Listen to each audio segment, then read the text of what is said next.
회심자 루디아라는 제목으로 같이 은혜를 나누고자 합니다. 여러분, 첫 회심자라고 했습니다. 이 사람은 제가 보기에 하나님을 믿는 사람 같습니다. 이분은 그런데 그 당시에 그 마게도니아, 오늘날 유럽, 그리스 쪽인데요.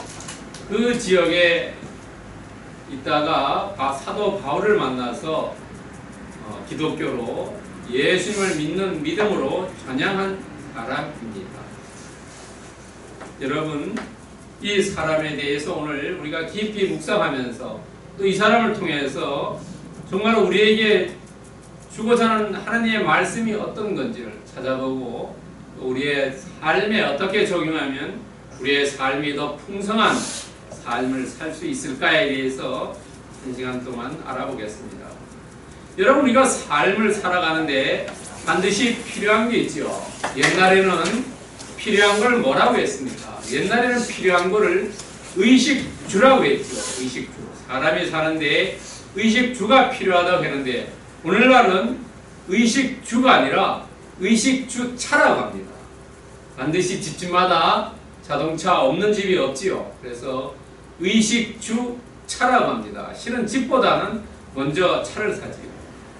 근데 이 의식주차 중에 제일 먼저 나오는 게 뭡니까? 옷이지요. 옷이라는 겁니다.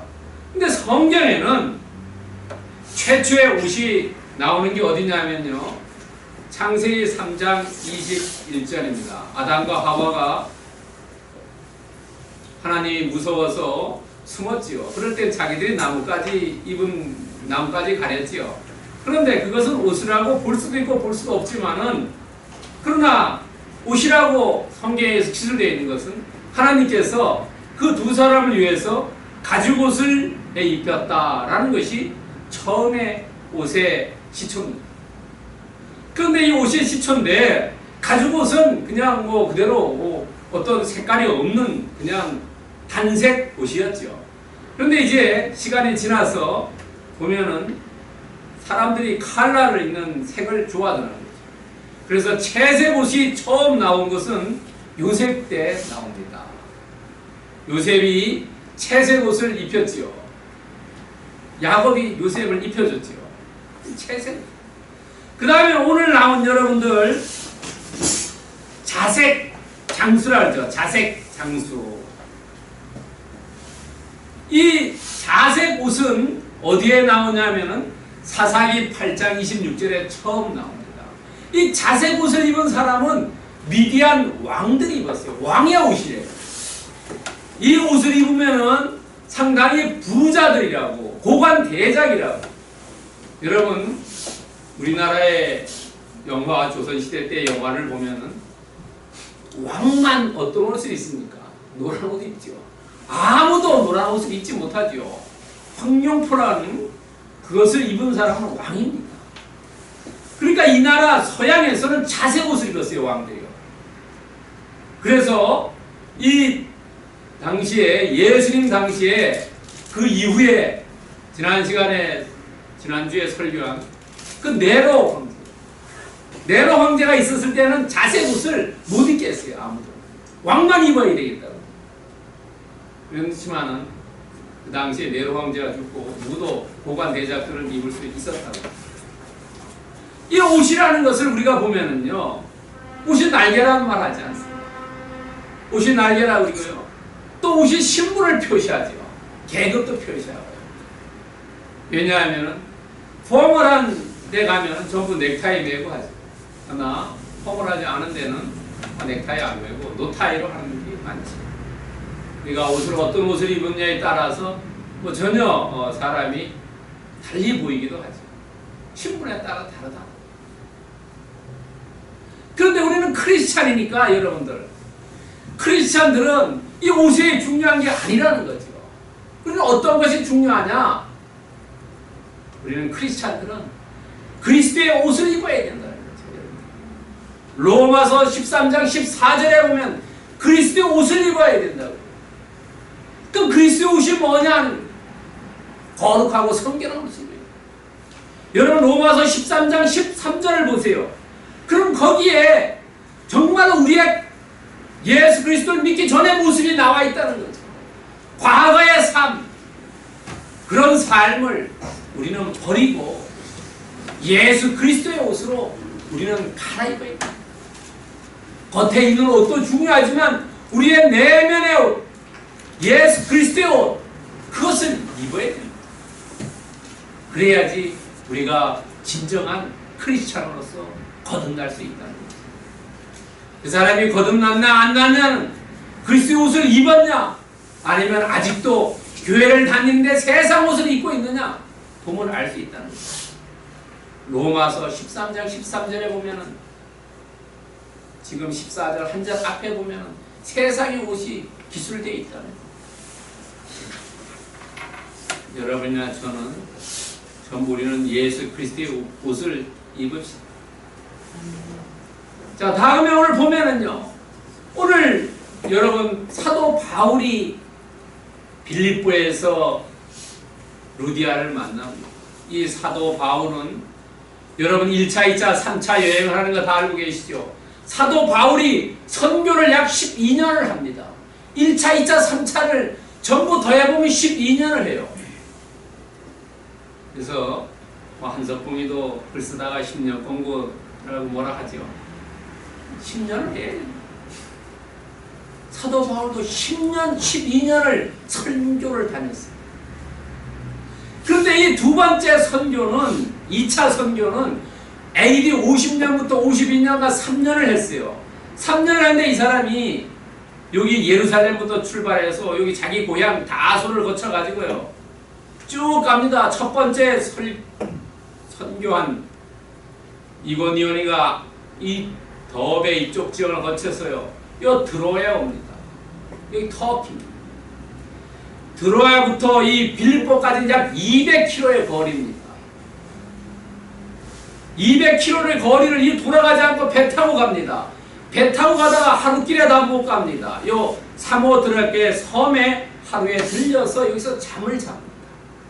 잠을 자고 그 다음날 일찍 출발해서 네아폴리에 배가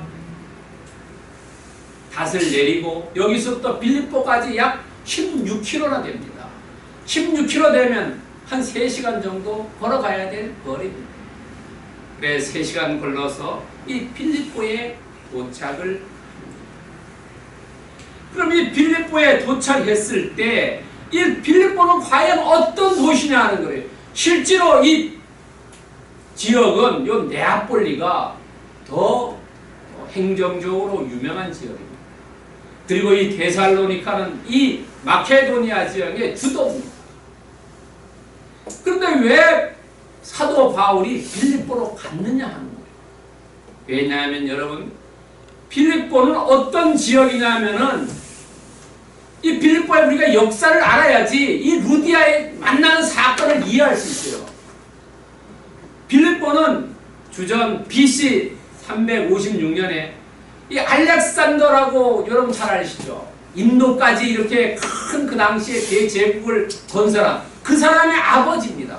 아버지가 이 당시 그 지역을 크레네데스라는 샘물이라는 지역을 정복을 해가지고 그 지역을 더 크게 신도시를 만듭니다. 그래서 자기 이름을 따가지고 빌립보라는 이름을 붙입니다.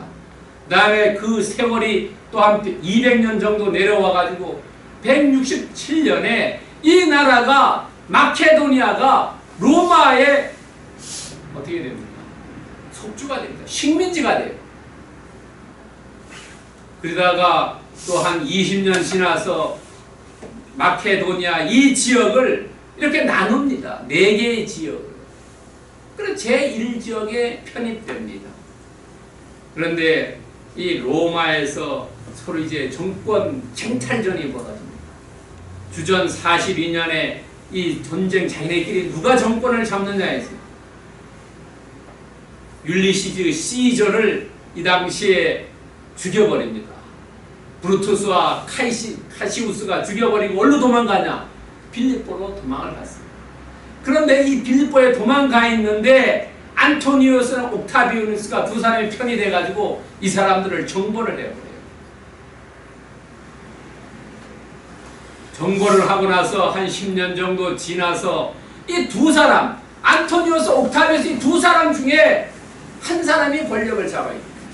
권력은 부모와 자식도 나누지 않는다 그러지 않습니까? 뱀의 머리는 하나면 돼야 된다는 거예요. 두 사람이 있으면 안 된다. 그래서 옥타비우스가 안토니우스 이 사람 이집트에 있었어요. 이집트에 클레오파트라고 짝짝꿍 돼 있었어요.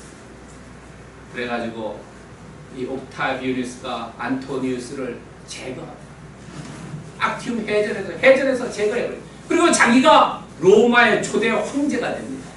몇 년간 BC 32년부터 AD 14년까지 한 46년간 그 당시 그 지역을 통치합니다.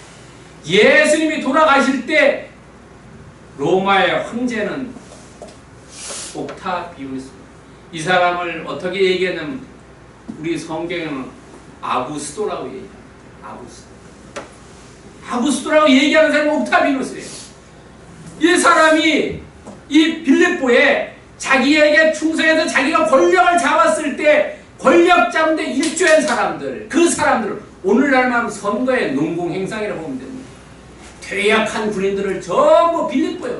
왜냐하면 그 지역에 물도 좋고 그 지역에 금이 나가지고 금이 생산되어서 완전히 잘 사는. 그래서 퇴약한 군인들, 그 사람들 오늘날만 연금 생활 이런 사람 다 그쪽. 그러니까 빌립보는 어떻습니까? 잘 사는 동네였다. 잘 사는 동네. 그리고 이 동네는 로마 사람들이 주로 와 있으니까 로마법을 시행했다. 로마의 옷을 입고 다니고 언어도 라틴어를 사용했고 세금을 면제시켜줬고 모든 행사들을 다 빌립보는 로마와 같이 행했다는 거예요. 그러니까 루디아가 이 빌립보에 갔을 때 루디아는 어떤 사람이겠어요? 우선 언어가 됐다는 겁니다. 라틴어가 됐다는 거죠. 여러분들 만약에 비즈니스하러 중국이나 일본이나 미국에 갔을 때 어떤 언어가 돼야 되죠. 언어가 안 되면 어떡합니까? 장사할 수가 없어요. 루디아는 첫 번째 언어가 되었다. 라틴어를 사용할 수 있었다. 우리가 유추해 볼 수 있습니다. 이 나라는 타국에 있지만 전부 로마식으로 이렇게 한 그 지역이라. 그러니까 부유했고 라틴어 사용했고 이 도시가 정말로 전부 로마 사람이 있었다는 것을 우리는 알아야지 이 루디아의 이야기를 더 잘 깊이 이해할 수 있다는 거예요. 여러분 그렇다면 이 루디아는 어떤 사람이었냐는 거예요. 이름의 뜻은 생산입니다. 생산. 여러분 이름의 뜻을 보면 이 유대인들은 어떻습니까? 대부분 하나님이라든지 이런 신앙과 관련된 이름을 갖는데 이 루디아는 신앙과 관련 별로 없죠. 물론 관련 지으면 관련 지을 수 있어요. 그러니까 이 사람은 유대인이 아니라는 것을 알 수 있어요. 이방인 중에 유대교로 편입한 사람이라고 할 수 있다. 왜냐하면 여러분 14절 보세요. 14절을 보면은 하나님을 섬기는 루디아라 하는 한 여자 이랬어요. 뭐뭐라 하는 한 여자 이렇게 표현하는 것은 이건 이방인을 위해서 이야기할 때 표현하는 표현입니다. 뭐뭐라 하는 한 사람, 뭐뭐라는 한 여자 이것은 성경에서는 이방인을 이야기할 때 그것이 어디냐면 사도행전 10장 1절에도 똑같이 나옵니다. 고넬료를 이야기할 때 똑같이 이렇게 이야기합니다. 그러니까 우리는 이 루디아라는 여자는 이방인이고 예수 그리스도를 그 당시는 믿지 않았지만 유대교를 믿었던 사람이라는 걸 알 수 있습니다. 자, 두 번째 이 사람은 어떤 사람이냐면 인성이 좋은 사람이래요. 온화하고 친절하고 겸손했어요. 여러분 보세요. 가서 강가에 긴가 테스 강인데 그 강에 가서 지금 강기 테스 강입니다. 그 빌립보를 흐르는 강기 테스 강가에 가 있어요.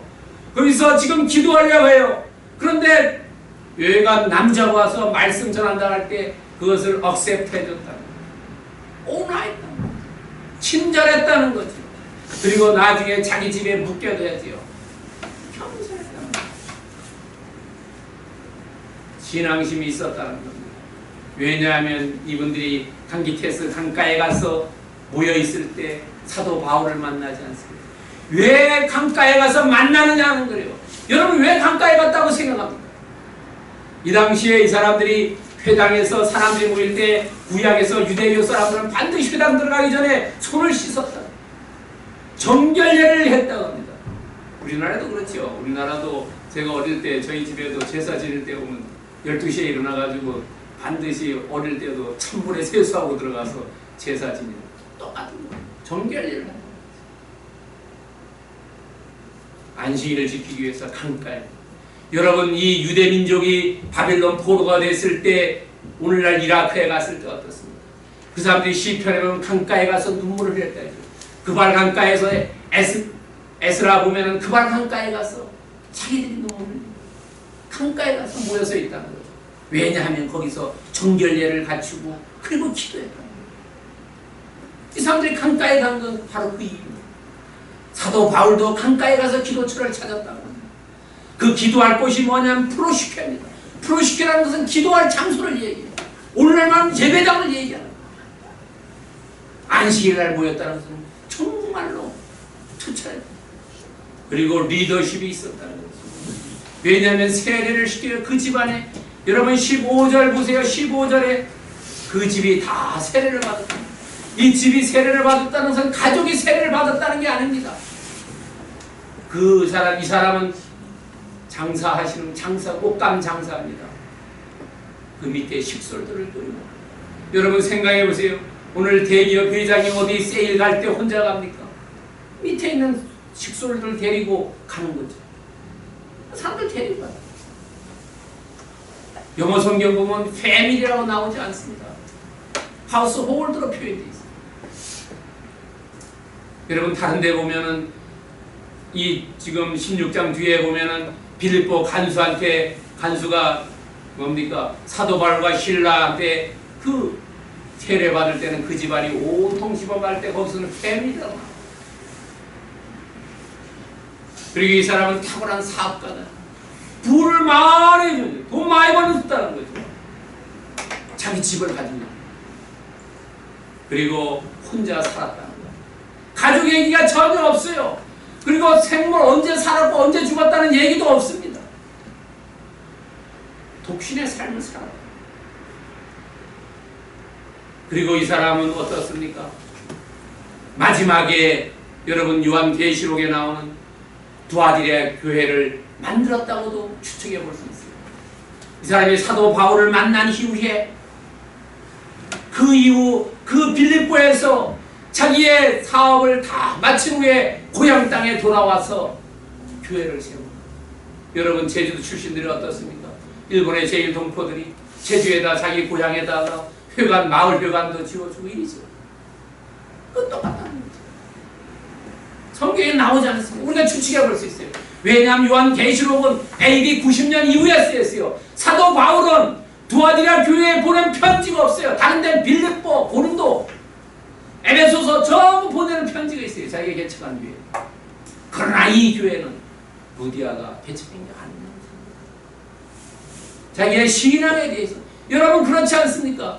보통 크리스찬들은 자기가 정말로 신앙에 성령 충만하면 나중에 내가 돈을 많이 벌어서 교회를 하나 만들어야 되겠다. 그런 마음 누구나 가지고 있다는 거죠. 이런 투안. 교회를 개척했다. 성경에 나오지 않지만 우리가 추정해 볼 수 있다는 거죠. 이렇게 믿음이 좋은 사람이었다는 거죠. 그럼 두아디라는 어디 있냐는 거죠. 이 부분에 있어요. 오늘날은 터키의 아키사르라고 하는 지역이에요. 요한 계시록에는 7교회예요. 아키사르. 이 지역. 여러분 이 지역. 저도 이 지역 못 가봤는데 언젠가 가면 이 7교회 꼭 한번 가보려고. 그럼 오늘 루디아는 자세국감 장수 루디아인데 이 사람은 14절 상관절을 보세요. 두아디라 시에 있는 자세국감 장사로서 하나님을 섬기는 루디아다. 여기서 번역할 때 두아디라 시에 있는이 아니라 두아디라 시의 출신이래요. 두아디라 시의 출신. 두아디라는 저기 터키에 있죠. 그러나 지금 빌립보는 마케도니아, 지금 유럽에 있어요. 이 자색 옷감 장사는 부유한 여성 사업가라고. 근데 왜 성경이 기술하는 사람이 특별하게 이 사람의 직업을 기술해 놨냐는 거죠. 직업을. 보통 사람 이름만 나오는데 이 사람은 직업이 나와 있다는 거죠. 그럼 여기에 특별한 메시지가 있다는 거죠. 옷감에 대한 메시지가 있다는 거죠. 여러분, 직업에 대해서는 귀천이 없다는 겁니다. 이 당시에 이 옷감 장사는 그렇게 높게 치지 않았다는 거예요. 우리나라도 산영 공상이라 했지 않습니까? 상이 제일 밑에 있죠. 이 자색 옷감 장사 루디아는 밑에 사람이에요. 우리나라도 조선시대 때 보면은 역관은 죽임밖에 안 됐어요. 역관. 통역하는 사람. 직업에는, 우리는 이걸 통해서 직업에는 귀천이 없고 선별도 없다는 거예요. 직업엔 귀천이 없고 선별이 없다는 것을 오늘 루디아를 통해서 우리에게 알려주신다는 거죠. 그런데 거기에 하나는 뭐냐면 정직해야 된다. 정직이 빠지면은 안 된다. 장사하되 정직해. 그리고 우리에게 주는 것은 뭐냐면 또 하나는 일과 신앙을 병행할 수 있다는 거죠. 주인을 성수했다는 거죠. 여러분, 일만 열심히 하는 게 물론 열심히 해야 되겠죠. 그러나 그게 전부가 아니라는 거죠. 오늘날 우리에게 요구하는 게 뭡니까? 저녁 있는 삶, 가족과 같이 함께하는 삶. 여러분, 일만 열심히 하다 가족 다 내팽개치고 마지막에 후회해요. 전부 사람들이. 내가 왜 그때 그랬냐? 가족과 지내는 삶. 미국에 보세요. 미국에 그 백악관에 있던 사람도 내가 가족과 지내기로 해서 또 백악관의 자리 버리고 가버리지 않습니까? 가족이 중요하다. 그런데 우리 오늘 성경에서 루디아를 보면 일과 신앙 중요합니다. 우리가 가족에게 신앙을 전수하고 같이 예배를 드리고 24일 저녁도 집에서 예배 드립니다. 이거 텔레비에 틀면 아마 크리스천 영화 나올 겁니다. 크리스천 영화 보면서 믿음을 높이는 거죠. 주일 성수하는 거 매우 중요해요. 그 다음에 이 사람은 지금 어디 있냐면 필리포에 있어요. 우리도 여러분 여기서 제주에 계시는 분도 있지만 우리가 이곳에 왔지 않습니까? 거기는 사도행전 17장 26절에 보면은 정해져 있다는 거예요. 너희가 너 마음대로 가는 것지만 너의 길을 인도하시는 하나님이라.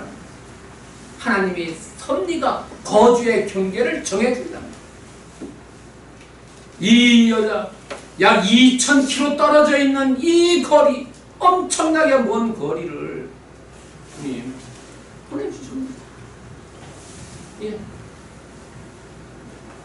이 보내주셨지만 이 자색 옷감 장사 루디아는 그 중에 하나를 알았다는 거예요. 뭐냐 하면은 은혜를 아는 삶, 은혜를 아는 삶. 하나님께서 나를 이곳에 보내주셨는데 거기에는 깊은 뜻이 있다는 거예요. 로마서 15장 16절 상반절에 보면은 나온다는 거예요. 이 은혜는 곧 나로 이방인을 위하여 그리스도 예수의 일꾼이 됐다는 거예요. 이 사도 바울은 자기가 깨우쳤어요. 왜 나를 이렇게 보내는지, 왜 나에게 전도를 시키는지, 하나님이 은혜를 주시기 때문에 은혜 빚진 거에 갚아주는 사람. 여러분, 왜 여러분들을 이 제주 땅에 보냈습니까? 왜 제주 땅에 살게 했습니까? 거기는 하나님의 깊은 은혜가 있다는 거죠. 그 은혜를 깨닫고 그래도 그 은혜에 합당한 삶을 살아야 됩니다. 루디아처럼 주일 성수하면서 예배 잘 드리고 그것이 곧 은혜를 아는 삶입니다. 그런 축복이 여러분의 임하기를 축원드립니다. 두 번째는 하나님을 섬기는 루디아입니다. 14절 상반절에 보면 두아디라 시에 있는 자색 옷감 장사로서 하나님을 섬기는 루디아, 하나님을 섬겼다는 거예요. 하나님을 섬긴다는 것은 어떤 겁니까? 여러분들, 우리는 육신을 위해서 뭐 음식을 좋은 거를 먹고 그거는 뭡니까? 육신을 섬기는 거예요. 하나님을 섬긴다는 것은 첫 번째로 우리 생각할 수 있는 영혼을 섬긴다는 것. 내 영혼을 섬기는 것. 그것은 뭡니까? 예배를 잘 드리는 겁니다. 계시록 1장 3절에 보면 말씀을 듣는 사람 복이 있다고 그랬어요. 말씀을 읽고 듣고 외우는 사람 복이 있다고 그랬어요. 말씀을 듣는 거, 예배를 통해서 하나님의 말씀을 듣는 거, 복 있는 사람이에요. 이 하나님을 섬기는 사람이에요. 그리고 듣고 어떻습니까? 우리가 말씀에 반응해야 된다. 우리가 듣기만 하고 많이 동풍되면 안 된다는 거래요. 소유에 경역게 하면 안 된다는 겁니다. 우리 독경하면 안 된다는 거죠. 오른쪽으로 들어와서 왼쪽 나가면 안 된다는 거예요. 말씀에 반응한다는 것은 말씀을 따르는 거고 하나님 말씀에 순종하는 걸 얘기한다는 겁니다. 여러분, 나는 어떤지 우리가 나의 가슴에 손대고 생각해 볼 필요가 있다는 거죠. 여러분, 섬긴다는 것은 말씀을 따르는데 거기서는 어떻게 했습니까? 말씀을 따르는 데는 물질이 필요하고 시간이 필요하고 헌신이 필요하다는 거죠. 그렇지 않으면 우리가 어떻습니까?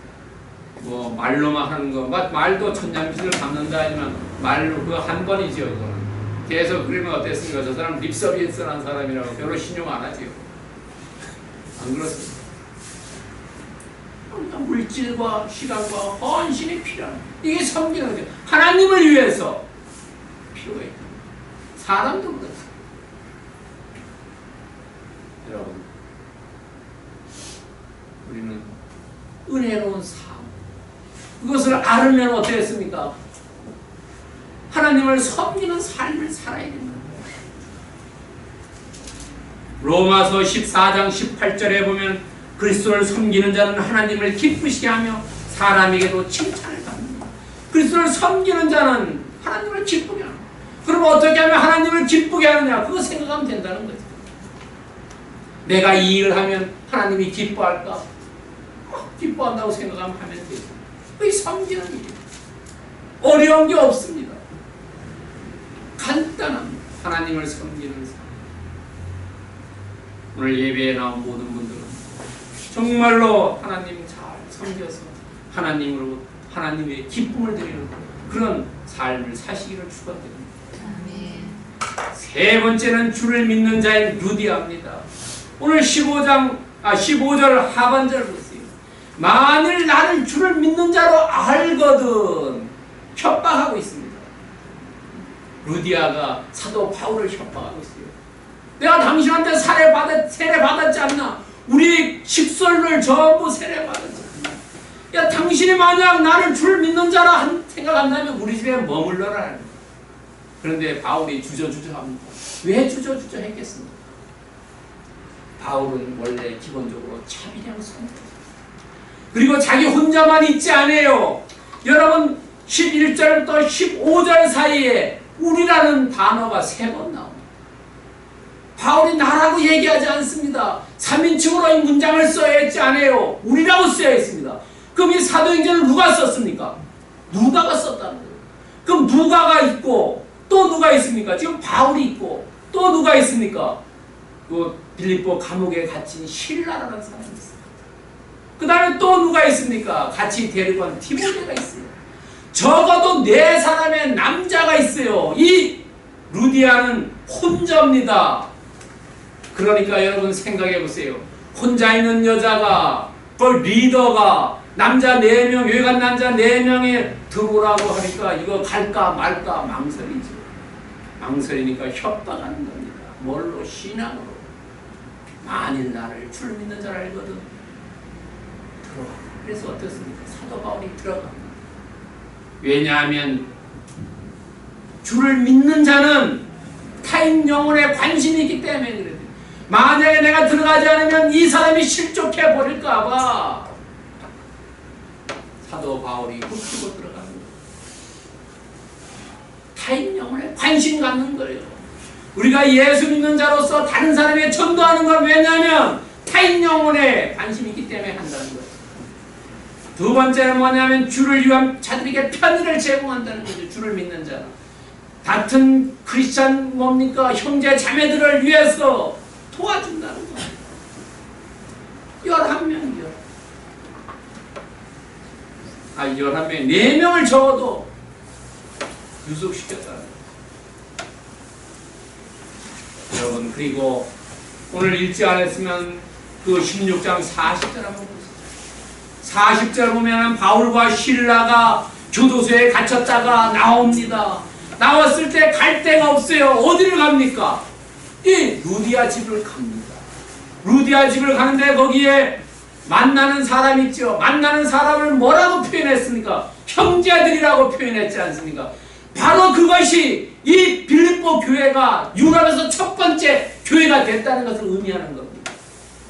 우리가 교회 가면 형제 자매라고 얘기해요.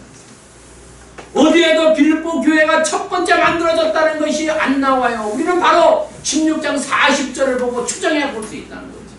형제라는 단어를 통해서. 여러분, 자기 집을 성경에 보면은 이렇게 오픈해서 교회가 만들어진 때가 있죠. 특별히 브리스길라와 아굴라 어땠습니까? 자기 집을 오픈해가지고 했지 않습니까? 마가의 다락방 어땠습니까? 거기에 예수님도 모였고 예수님 돌아가신 승천하신 후에 거기서 기도했지 않습니까? 자기 집을 내어놓고 했다는 거죠. 또 어떤 그런 사람 또 있죠. 디모데도 자기네 집에 가정교회, 유럽의 최초의 교회가 이렇게 이 헌신된 루디아의 집에서 이루어져요. 그러면 우리는 어떻게 하냐? 은혜의 삶에 살고 섬기는 자로서 우리는 빌립보서 1장 27절 상반절에 얘기하는 복음에 합당한 삶을 살아야 돼요. 오직 너희는 그리스도의 복음에 합당하게 생활하라. 복음에 합당한 삶은 다른 사람, 주를 믿는 자들끼리 유무상통하면서 크리스찬들을 도와주고 멀리 있는 사람 도와주는 게 가까이 있는 사람 그런 삶을 살아요.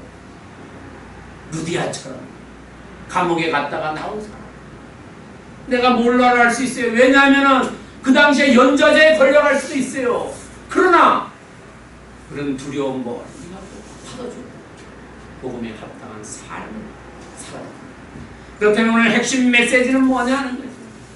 오늘 메시지는 제가 보기에 하나님의 역사가 하나님의 역사의 주인이라는 거죠. 오늘 생각해 보세요. 이 드로아에서 자기는 그쪽으로 유럽으로 가고자 하지 않았어요. 왜냐하면 그 당시에 배 타는 것이 두렵고 잘못하면 죽을 수도 있기 때문에 가지 않으려고 했죠. 그러나 하나님이 꿈속에서 바울에게 보여줬죠. 마케도니아로 와서 도와달라는 그 나온 사람이 누구냐면 바로 루디아라고 하는 겁니다. 루디아를 만나지. 놀라운 하나님께서 다 이끌어 가신다. 오늘 루디아가 사도 바울의 설교를 듣고 마음이 열렸다 그래서 누가 열어줬겠습니까? 하나님이 열어준다는 거죠. 우리의 영안을 열어주기도 하고 우리의 귀를 열어주기도 하고 일단 누가 합니까? 하나님께서 하신다. 우리는 그렇게 하나님께 헌신된 삶을 살려고 합니다. 오늘날 우리는 성경에 이름이 올라갈 수는 없어요. 루디아는 헌신된 삶을 통해서 성경의 이름이 올라갔지만은 우리는 성경의 이름을 올릴 수가 없다는 거예요. 성경은 완성됐기 때문에. 여러분 그렇기 때문에 빌립보서 4장 3절 하반절에 보면 우리의 이름은 어디에 있습니까? 하늘나라 생명책에 기록된다는 거죠. 하늘나라 갔을 때 하늘나라 생명책에 기록된다는 거죠. 그리고 누가복음 10장 20절 하반절에 보면 너 이름이 하늘에 기록된 것을 기뻐해야 하는 거예요.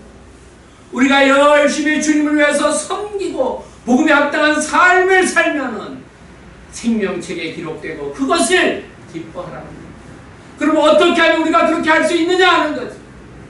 그렇게 할 수 있는 것은 예배자로서의 삶을 살아가는 거예요. 예배자로서.